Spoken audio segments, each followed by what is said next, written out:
Muito bem, estamos de volta com o nosso programa Nisto Cremos, as grandes verdades da Bíblia. E olha, se prepare porque hoje nós vamos estudar um tema extraordinário. Vai exigir de você muita atenção e, sobretudo, muita tranquilidade para entender o tema que nós vamos estudar hoje, que é o remanescente e a sua missão. Em nosso estudo de hoje, eu quero falar abertamente sobre alguns grandes erros praticados no mundo religioso e como identificar o verdadeiro povo de Deus. Antes de começar, porém, eu quero fazer 3 declarações. Primeiro, eu não creio que os verdadeiros filhos de Deus estão todos na mesma igreja ou denominação religiosa. Existem cristãos falsos e cristãos verdadeiros em todas as comunidades cristãs.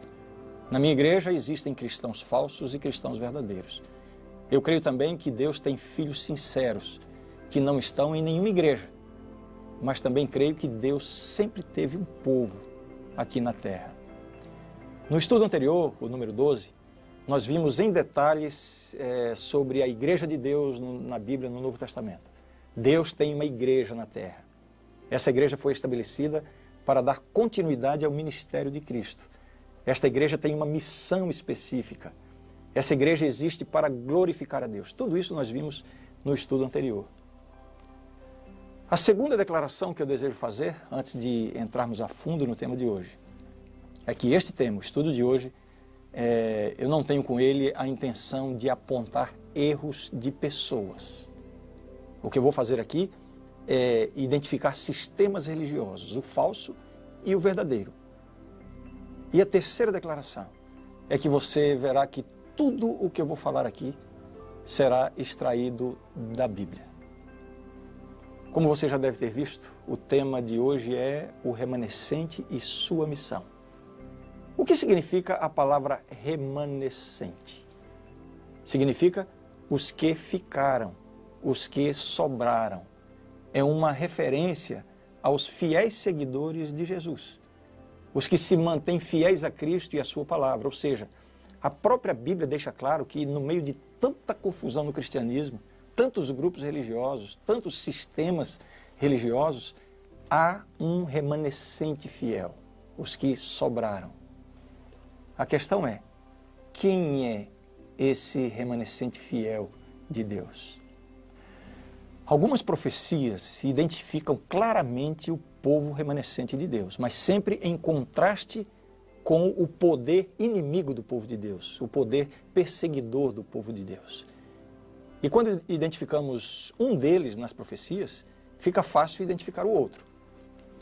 Assim, se identificarmos o povo de Deus, vamos saber quem é o anticristo. Se identificarmos o anticristo, saberemos facilmente quem é o povo de Deus. Qual você quer primeiro? Bem, vamos começar analisando alguns textos da Bíblia, especialmente algumas das grandes profecias da Bíblia, para identificarmos quem é o anticristo. Me acompanhe nesse estudo.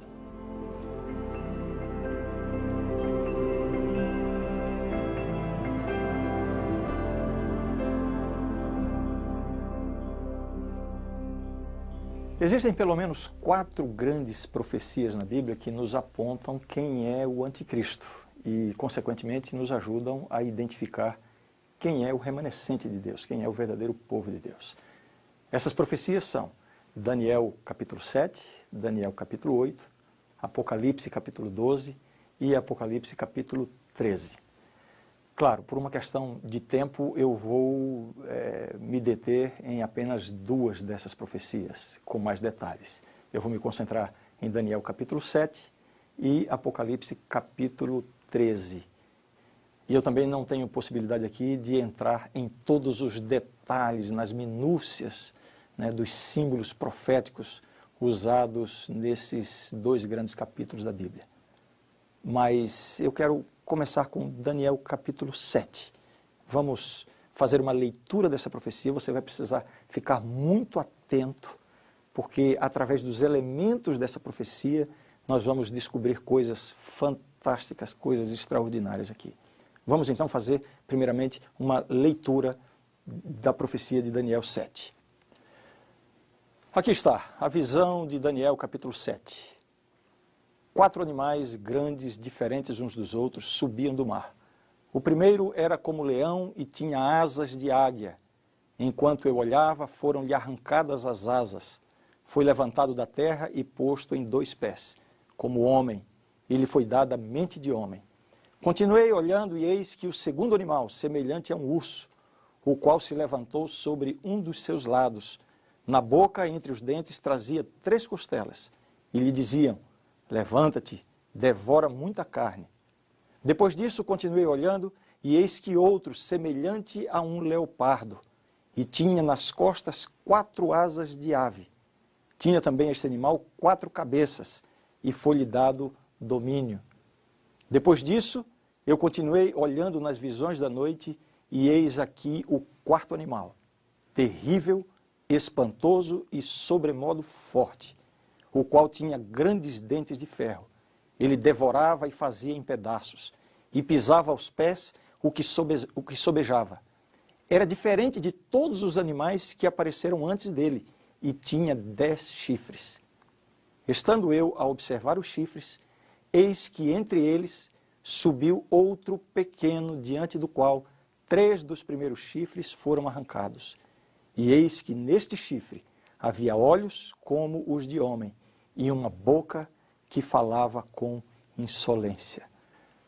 Uau, que profecia assustadora, não? Espero que as crianças que estão acompanhando não tenham ficado com medo desta visão tremenda que Daniel teve, desses 4 animais, né? Um leão, um urso, um leopardo, né? Todos diferentes, com chifre, com várias cabeças. Depois esse animal terrível e espantoso, tão diferente dos outros que Daniel não encontrou uma semelhança na natureza, tanto que chama de um animal terrível e espantoso, do qual saem 10 chifres. E depois que saem esses 10 chifres, sai ainda um outro chifre pequeno que destrói 3 desses 10, e aí cresce e faz essas coisas, né? Fala com insolências. O que significa essa profecia? Veja bem, é claro que depois, com calma, você vai precisar analisar tudo isso que eu vou falar aqui, né? Quem sabe até consultar alguns livros, ler a Bíblia com calma, voltar ao vídeo, assistir várias vezes. Mas eu vou dar algumas dicas aqui.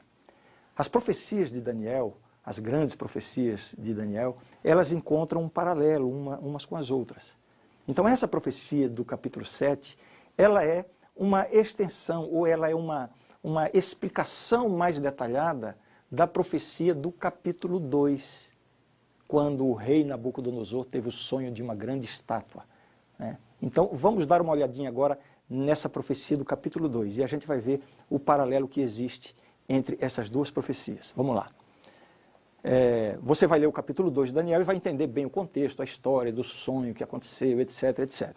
Mas nesse sonho, o rei Nabucodonosor viu uma grande estátua, e na revelação, na explicação que Daniel deu, Daniel deixou claro, isso está na Bíblia, de que essa estátua vista no sonho do rei, ela representa a sucessão dos grandes impérios mundiais. Grandes impérios a partir do tempo de Daniel para frente, até o fim do mundo, quando Jesus voltar, que é a pedra, você vai ver na profecia quando você lê com calma, uma pedra que foi lançada sem mãos, atingiu os pés da estátua, está aqui representada nessa figura, destruiu a estátua, cresceu, enfim, o reino de Deus. Então, Daniel tem uma visão, tem uma revelação profética com uma projeção futura, desde os dias dele, e ele estava vivendo nesse momento, na época do Império Babilônico, até o fim. Então a estátua mostra a sucessão dos grandes impérios. Primeiramente, a cabeça de ouro, simbolizando Babilônia, né, que foi do ano 605 a.C. até 539. O peito de prata, simbolizando a Medopérsia. Depois, o ventre e coxas de bronze, simbolizando o Império Grego, né, o avanço de Alexandre o Grande, que destruiu a Medopérsia, enfim, e assumiu o poderio mundial. Foi de 331 a.C. até 168. Em 168, o Império Romano conquista o mundo, exatamente representado pelas pernas de ferro da estátua. E agora é importante, o Império Romano vai de 168 a.C. até 476 depois de Cristo. Ou seja, durante a época de Cristo, o império dominante era o Império Romano. Você vê isso claramente nos evangelhos, os soldados romanos, enfim, todo o contexto do Império Romano. E finalmente, na visão da estátua, Os pés, que eram uma mistura de barro e ferro com 10 dedos, simbolizando a divisão do Império Romano. O Império Romano foi dividido em 10 reinos. Os povos bárbaros invadiram o Império Romano e foram tomando conta, e o Império Romano foi dividido em 10 reinos. Né? E isso aconteceu a partir de 476 a.C. Muito bem. Isso aqui é uma visão, um esboço da história mundial, a partir de Daniel. Vamos voltar agora e vamos fazer uma comparação com Daniel 7. O que vemos em Daniel 7 é uma repetição profética, com alguns detalhes adicionais, daquilo que vimos aqui em Daniel 2. Vamos só comparar, então, agora as duas profecias. Então, você tem Daniel 2, a estátua com os metais. Daniel 7, os 4 animais. Então, na estátua, cabeça de ouro simboliza a Babilônia. Daniel 7, o leão com asas de águia simboliza a Babilônia. Vejam, o rei dos metais e o rei dos animais. O peito de prata simbolizando a Medopérsia, o urso simboliza a Medopérsia. Interessante o detalhe da profecia. A profecia diz que o urso tinha um lado mais alto do que o outro. A Pérsia dominou a Média, se tornando mais forte. 3 costelas na boca, os 3 reinos conquistados pela Medopérsia, né? A Lídia, o Egito e Babilônia, e assim por diante. Depois, na estátua, o Império Grego, pelo ventre e coxa de bronze, né? O ventre de bronze, simbolizado pelo leopardo de 4 cabeças e 4 águias. Deus não poderia encontrar uma figura melhor para representar os domínios de Alexandre o Grande. Você conhece a história? Em cerca de 12 anos, Alexandre dominou o mundo, algo muito rápido. Tinha que ser um animal rápido, e para dar mais rapidez ainda, Deus colocou sobre ele 4 asas, 4 cabeças no leopardo. A história é minuciosa, interessante, isso sendo contado séculos antes de acontecer. O Império Grego, depois da morte prematura de Alexandre, com 30 e poucos anos de idade, o Império Grego foi dividido pelos seus 4 generais, vejam as 4 cabeças do leopardo. Eu estou comentando alguns detalhes para você ver como a profecia se cumpriu minuciosamente. Finalmente, na estátua, as pernas de ferro, representando o Império Romano, em Daniel 7, vem esse animal terrível e espantoso, que representa também o Império Romano, porque a sequência é a mesma. A estátua, os 10 dedos da estátua simbolizando os 10 povos bárbaros que invadiram o Império Romano e o dividiram em 10 reinos. O animal terrível e espantoso, o quê? 10 chifres. Chifres em profecia simbolizam reinos. Então você vê aqui a minúcia, né, do cumprimento da profecia. Daniel se viu assustado diante dessa visão. E então ele desejou saber o significado, principalmente com relação ao 4º animal e os seus 10 chifres, e também daquele chifre que apareceu no meio dos 10.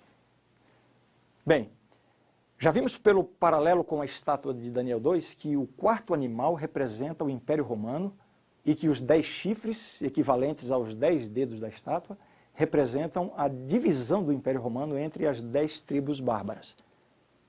Mas o que dizer desse chifre que subiu entre os 10 e acabou destruindo 3 e depois fez tanto mal ao povo de Deus? Veja só o que diz a profecia sobre esse chifre pequeno que surgiu na cabeça desse animal terrível e espantoso. Diz assim: então ele disse: o 4º animal será um 4º reino na terra, o qual será diferente de todos os reinos, e devorará toda a terra, e a pisará aos pés, e a fará em pedaços. Uma descrição histórica, sendo que antecipada, né, profética, do Império Romano. Aí vem a continuação. Os 10 chifres correspondem a 10 reis, que se levantarão daquele mesmo reino, e depois deles se levantará outro, o chifre que surgiu depois, o qual será diferente dos primeiros, e abaterá a 3 reis. Agora veja o que é dito: proferirá palavras contra o Altíssimo, magoará os santos do Altíssimo e cuidará em mudar os tempos e a lei. E os santos lhe serão entregues nas mãos por 1 tempo, 2 tempos e metade de 1 tempo. Aqui está uma identificação. Vamos parar aqui, nesse chifre pequeno de Daniel 7. Outro dia eu estava pregando numa igreja sobre essa profecia e na saída da igreja uma pessoa passou por mim e disse assim: nossa, pastor, é muito chifre para a minha cabeça. E eu sorri e disse: é, para a minha também. Saiba que chifre em profecia simboliza poder, reino, né? Cada aspecto desses são símbolos proféticos, né? Animal em profecia também simboliza impérios, reinos, etc. Vamos nos deter um pouquinho aqui nesse chifre pequeno. Pelo que nós lemos, trata-se de um poder blasfemo e perseguidor do povo de Deus. E que vai dominar por um período de tempo. Qual é o período de tempo que diz aqui? 1 tempo, 2 tempos e metade de um tempo. Ou seja, 3 tempos e meio. Não fique confuso que a gente vai entender isso. Vejamos agora detalhadamente as características desse poder blasfemo e perseguidor nessa profecia, também chamado de anticristo, porque vemos que está perseguindo o povo de Deus, está contrariando a lei de Deus. Vejamos aqui algumas características bem pontuais, né? Características do poder blasfemo e perseguidor, segundo o texto que nós lemos. Primeiro, surge dentre os 10 chifres do animal, do quarto animal. 3 chifres caem diante dele. É dito que esse pequeno chifre, pequeno a princípio, e depois cresce, ele é diferente dos outros. É dito que ele tem olhos como homem. Fala insolência contra o Altíssimo. Persegue os santos do Altíssimo. Tenta mudar tempos e leis. E domina por 3 tempos e meio. Aqui estão as características. Vejamos. Surge dentre os 10 chifres do quarto animal.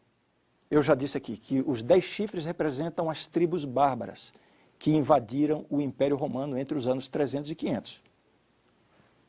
O único poder que surgiu depois da divisão do Império Romano em 10 reinos foi o poder político do papado. Até então, o Papa exercia poderes principalmente na esfera religiosa.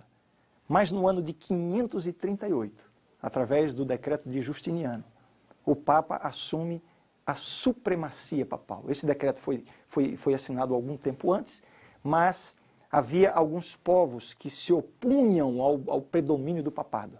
Mas somente em 538 é que esses 3 últimos povos que se opunham foram totalmente destruídos.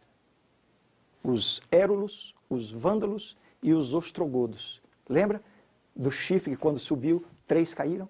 Coincide exatamente com a profecia apontando para o papado. Então, em 538, o papado assume a supremacia. Não há mais oposição. Ou seja, o único poder na história que se encaixa dentro dessas características da profecia é o poder papal. Nós vamos continuar vendo aqui em mais detalhes isso aqui. Outra característica, 3 chifres caem diante dele, érulos, vândalos e ostrogodos, as tribos arianas que foram derrotadas pela influência do Papa. Em 538, com a queda dos ostrogodos, tem início o período de supremacia papal. Essa oposição dessas 3 tribos bárbaras aconteceu por questões teológicas, eles eram arianos, era uma divergência em relação à interpretação da divindade de Cristo, mas finalmente foram destruídos. 3 chifres caem diante dele, e isso acontece exatamente quando o poder papal assume a supremacia. Vejamos a outra característica, é diferente dos primeiros. Quais são os primeiros? Os 10 primeiros chifres, que são poderes políticos. O poder papal é diferente, por quê? Porque a partir de 538 ele assume poderes políticos e também religiosos. Olha aí a diferença para os outros. Vejamos a quarta característica, tem olhos como os de homem. Olhos em profecia é um símbolo de sabedoria. Os profetas de Deus na Bíblia, eles tinham olhos de Deus. Eles recebiam as visões de Deus, a sabedoria de Deus. Os profetas eram também chamados de videntes, porque eles viam as coisas de Deus. Mas esse poder aqui é apontado como tendo olhos de homens, símbolo da sabedoria humana, baseado na sabedoria de homens e não de Deus. Quinta característica que a profecia dá para este poder. Fala com insolência contra o Altíssimo. Vejam só o que a profecia diz desse poder, que eu estou agora mostrando para você, que coincide com a supremacia papal na história. Olha o que diz a profecia. Daniel capítulo 7, verso 8. Estando eu a observar os chifres, eis que entre eles subiu outro pequeno, diante do qual 3 dos primeiros chifres foram arrancados. E eis que nesse chifre havia olhos como os de homem, e uma boca que falava com insolência. Olha aqui uma característica, né? Fala com insolência contra o Altíssimo.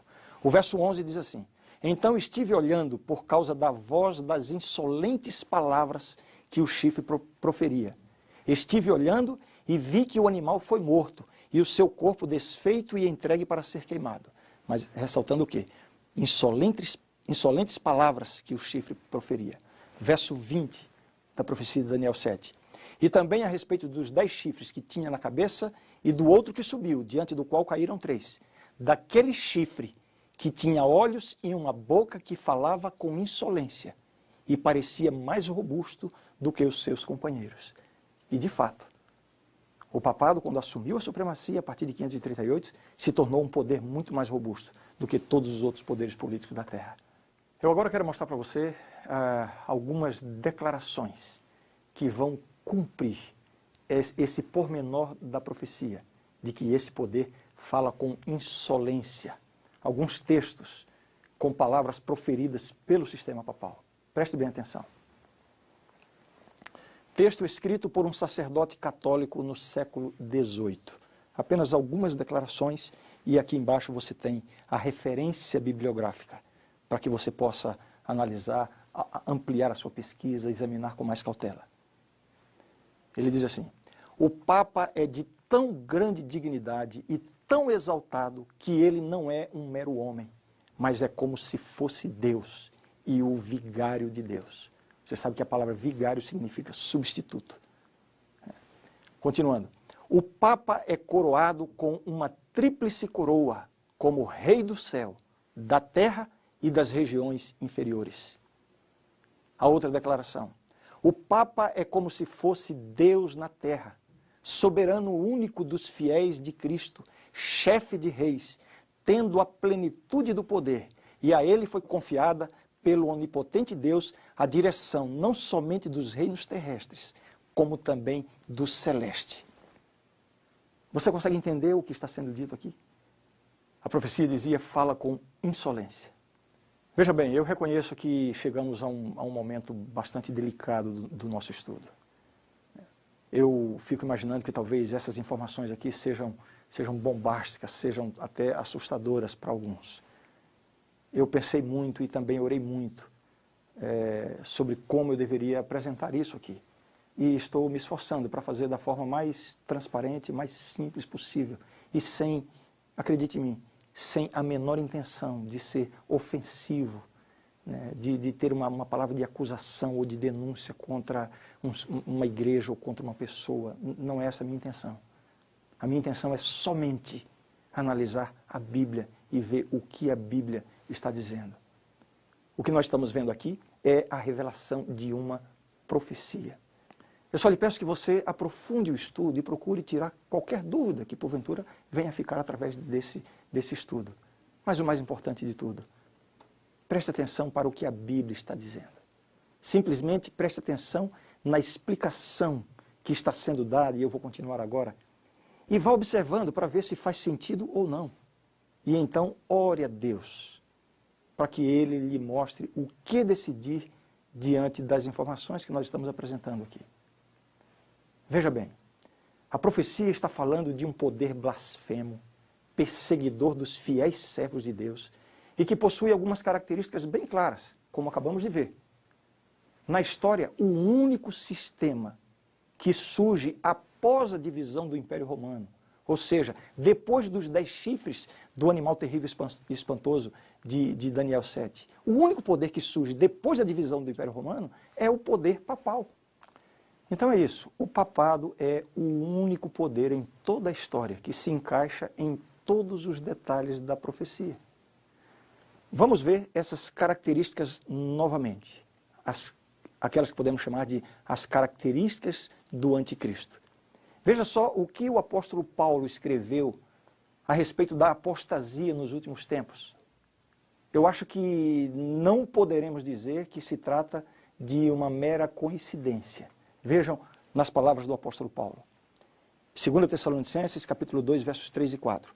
Ninguém de nenhum modo vos engane, porque isto não acontecerá sem que primeiro venha a apostasia, e seja revelado o homem da iniquidade, o filho da perdição, o qual se opõe e se levanta contra tudo que se chama Deus ou é objeto de culto, a ponto de assentar-se no santuário de Deus, ostentando-se como se fosse o próprio Deus. O apóstolo está aqui denunciando a vinda do anticristo, e vejam, o anticristo é um sistema religioso. O contexto dessa passagem mostra isso, a ponto de assentar-se no santuário de Deus. Então há um esquema religioso por trás de tudo isso. Vamos continuar com as características do anticristo de acordo com a profecia de Daniel 7. Já falamos de 5 características, falta agora a 6ª característica. Já vimos que surge dentre os 10 chifres do quarto animal, isso acontece com o papado. 3 chifres caem diante dele, os vândalos, os érulos e os ostrogodos, para que ele pudesse assumir a supremacia em 538. É diferente dos primeiros, porque diferentemente dos outros tem também o poder religioso, né? Tem olhos como de homem, todo um sistema construído na base de sabedoria humana e não de sabedoria divina. Fala insolência contra o Altíssimo, nós vimos aqui alguns exemplos, alguns textos. E agora a 6ª característica, segundo a profecia de Daniel 7, persegue os santos do Altíssimo. Está lá em Daniel 7. Olha, nós não temos tempo aqui para analisar as grandes perseguições realizadas pela Igreja Católica ao longo da história. E também não é um assunto sobre o qual precisamos ter nenhum melindre, porque há alguns anos atrás o próprio papado reconheceu e até pediu perdão publicamente por essas atrocidades cometidas na história. Mas ficam aqui alguns exemplos. Procure saber o que aconteceu com os valdenses, os albigenses, os huguenotes, os discípulos dos reformadores, né, as vítimas da Inquisição, cristãos fiéis que foram perseguidos por esse sistema. Cumprimento exato da profecia bíblica.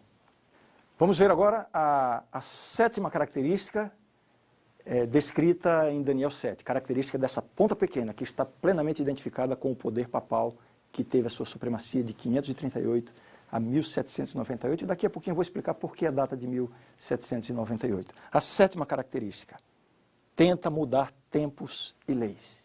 Está lá no texto bíblico. Tentará mudar os tempos e a lei. Vejam bem, o sistema papal fixou a celebração da Páscoa no domingo. Mudou o calendário no século XVI, uma mudança nos tempos. Alterou a lei de Deus e o mandamento do sábado. Mudança na lei e no tempo. Vamos ver então uma comparação entre os 10 mandamentos, conforme estão na Bíblia, Êxodo 20, e os 10 mandamentos conforme o Catecismo Católico, né? Você pode olhar aí e ver as diferenças, as mudanças que aconteceram. Podemos destacar, dentre as muitas mudanças, podemos destacar aqui o seguinte: o 2º mandamento da lei de Deus, que diz, não farás para ti imagem de escultura, não te encurvarás diante dela, etc, etc. Esse mandamento desaparece dos mandamentos do catecismo, que fala sobre adoração com imagem de escultura. Outra grande mudança, a lei de Deus, no 4º mandamento, diz, lembra-te do dia do sábado para o santificar. No catecismo católico, esse passa a ser o 3º mandamento, mas olha a mudança, guardar domingos e festas. Quando a lei de Deus fala, lembra-te do dia do sábado. Aqui é o 4º, esse passa a ser o 3º. Por quê? Lembra que foi tirado o 2º mandamento que fala sobre adoração de imagens? E outra grande diferença que acontece, justamente por ter sido extraído um fora, para que não ficassem apenas 9, o 10º mandamento da lei de Deus fala assim, não cobiçarás a casa do teu próximo e não cobiçarás a mulher do teu próximo. Está num mandamento só. E então o catecismo católico, para poder completar os 10, pelo fato de ter tirado o que fala de adoração de imagem, dividiu esse em 2. Não desejar a mulher do próximo e não cobiçar as coisas alheias. Veja se isso não cumpre com exatidão o que estava profetizado. Proferirá palavras contra o Altíssimo e cuidará em mudar os tempos e a lei. A mudança da lei de Deus promovida por este poder, né, o sistema papal. E agora, finalmente, a última característica, descrita na profecia de Daniel 7, desse anticristo, desse poder que iria perseguir o povo de Deus, né? Já vimos as 7 em detalhes. A última, a profecia diz, domina por um tempo, 2 tempos e metade de um tempo, né? Qual foi o período de domínio ou de supremacia do papado? Como eu já disse, no ano 538, o papado assume a supremacia, né? Com a destruição do último resistente, que eram os ostrogodos. 538 assume a supremacia. Em 1798, e é tranquilo a gente mencionar isso, porque está aí nos livros de história, aconteceu a Revolução Francesa. E na Revolução Francesa, um general de Napoleão aprisionou o Papa. Assim, o poder papal sofreu um tremendo baque, né? Perdeu essa supremacia, 1798. Então, o período de supremacia papal foi de 538 a 1798. Vamos fazer as contas? Pega aí uma calculadora. Aí você faz 1798 menos 538, uma continha rápida, você vai chegar a um período de 1260 anos. Esse é o período de supremacia papal, conforme a história conta. Não é só a Bíblia com as profecias. Os livros de história contam isso. E essa profecia está dizendo, domina por um tempo, 2 tempos e metade de um tempo. Vamos entender o que significa isso. Tempo em profecia. A palavra tempo, que diz lá um tempo, 2 tempos e metade de um tempo, é a palavra idã, do aramaico, que significa um ano. E aqui as passagens bíblicas que confirmam isso. Portanto, quando diz um tempo, 2 tempos e metade de um tempo, vai dar quanto tempo? 3 anos e meio. 3 anos e meio. Acontece que um dia em profecia simboliza um ano. 3 anos e meio, se você fizer as contas, vai dar 1260 dias. Porque em profecia se conta o mês sempre como tendo 30 dias. E um ano profético, 360 dias, que são 12 meses de 30 dias. Tudo isso tem suporte bíblico. Eu estou fazendo um resumo aqui, depois você volta o vídeo e vê com calma, né? Um tempo, 2 tempos e metade de um tempo, 3 anos e meio, sendo que 3 anos e meio dá 1260 dias. Um dia em profecia significa um ano, portanto, 1260 anos. A profecia diz, vai dominar por um tempo, 2 tempos e metade de um tempo. A história nos conta que o papado teve supremacia de 538 a 1798.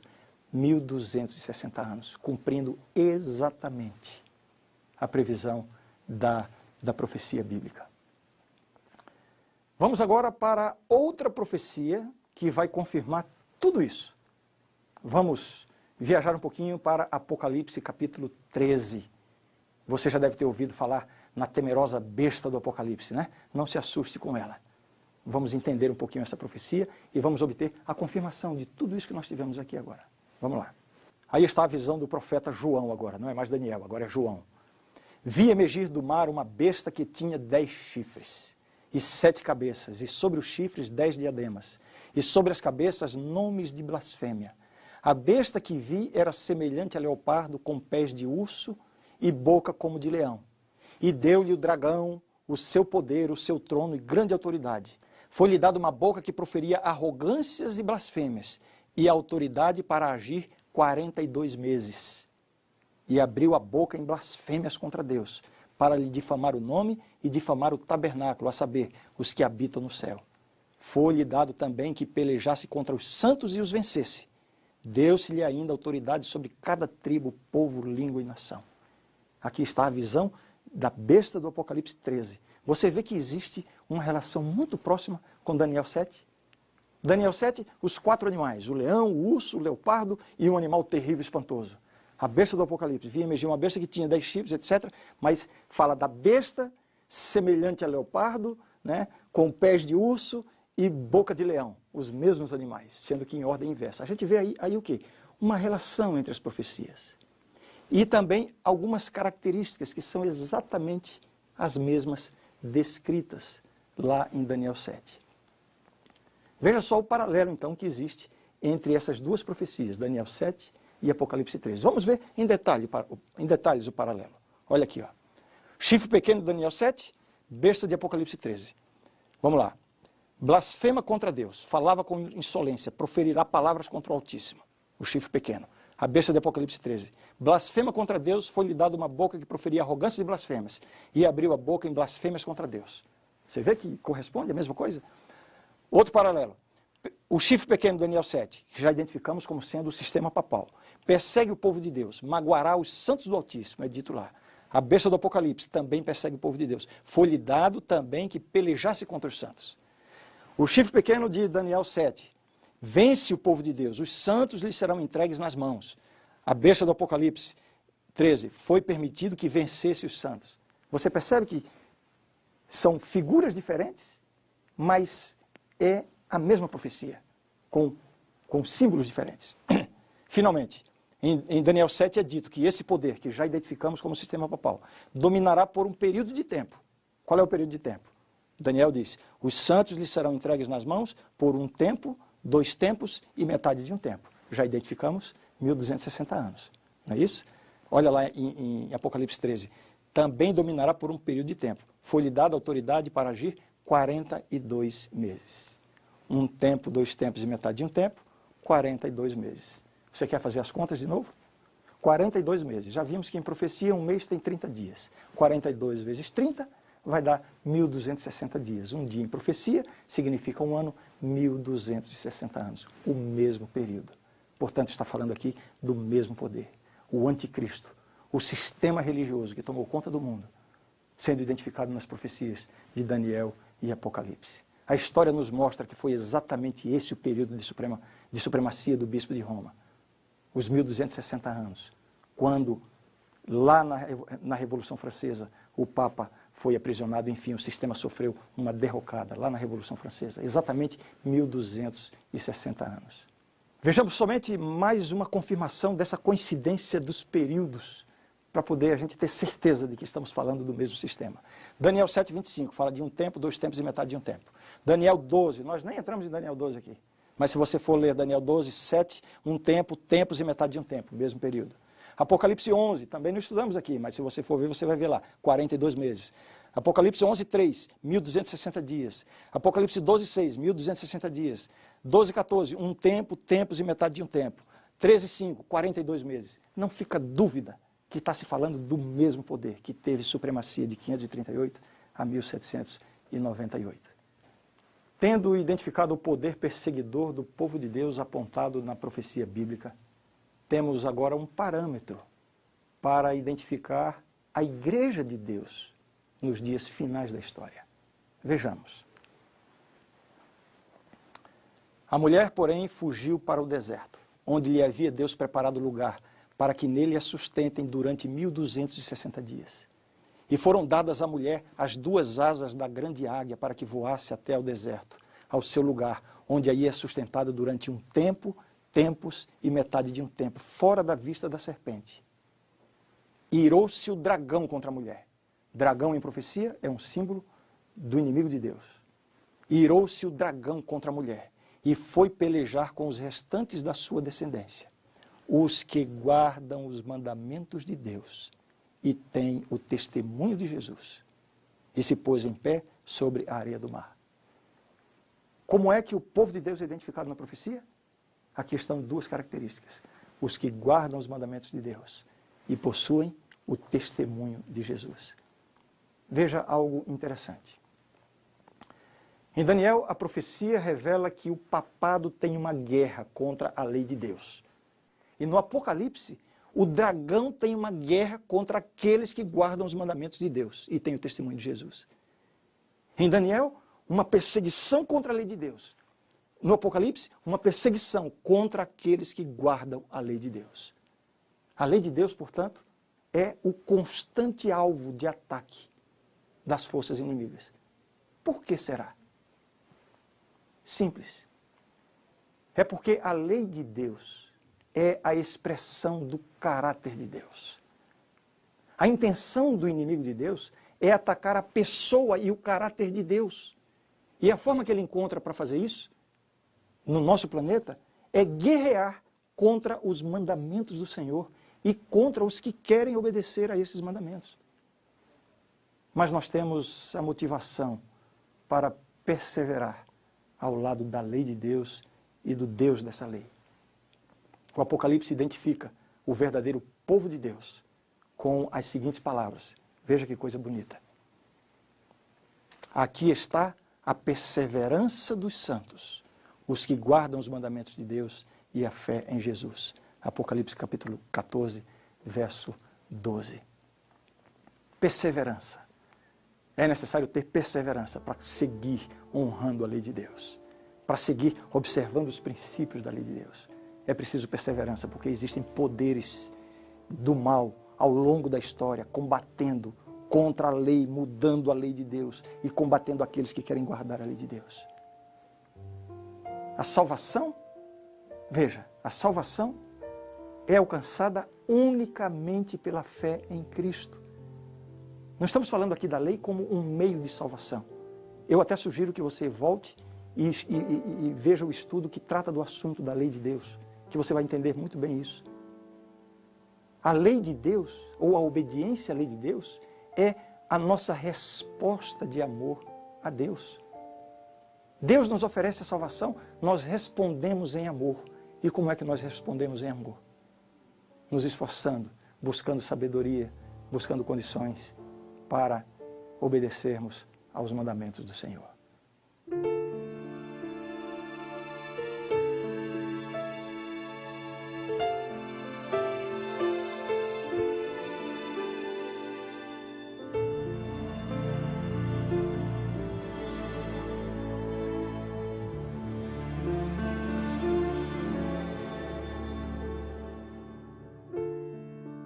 Posso chorar, não consigo mais guardar. Será que a minha alegria virá de manhã?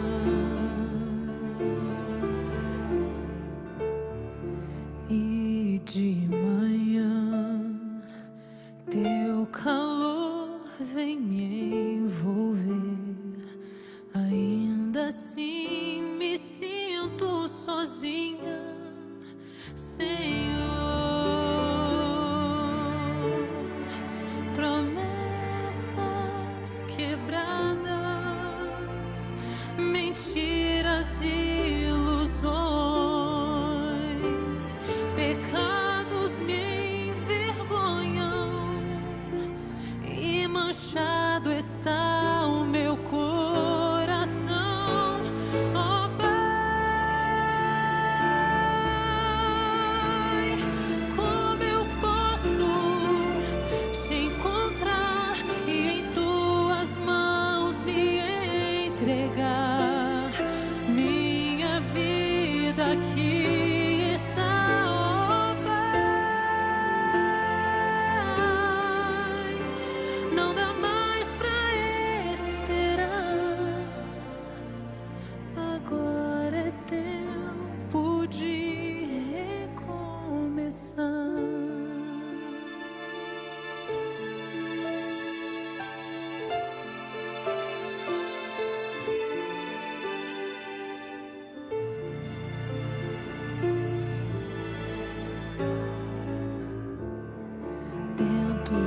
Sorrir, penso até que sou feliz, mas eu sei que a minha alegria só vem do Senhor. E se eu permitir que Ele limpe o meu coração, vou vencer meus medos, meu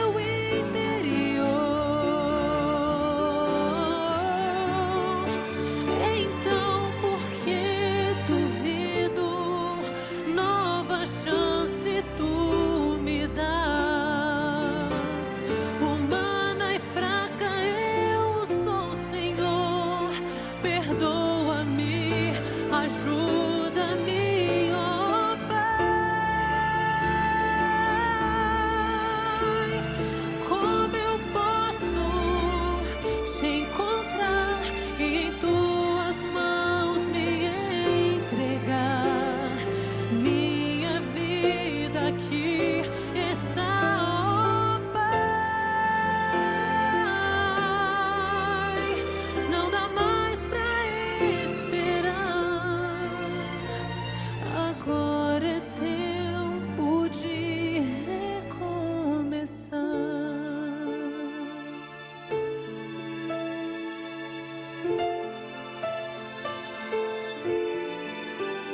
A grande verdade do estudo de hoje é esta: a Igreja Universal compõe-se de todos os que verdadeiramente creem em Cristo, mas nos últimos dias um remanescente tem sido chamado para fora, a fim de guardar os mandamentos de Deus e a fé de Jesus. Este remanescente anuncia a chegada da hora do juízo, proclama a salvação por meio de Cristo e prediz a aproximação de seu segundo advento. Esta é a verdade e eu creio nisto. Na próxima lição, vamos estudar o tema Unidade no Corpo de Cristo, um assunto importantíssimo para todos os cristãos e eu espero que você não perca.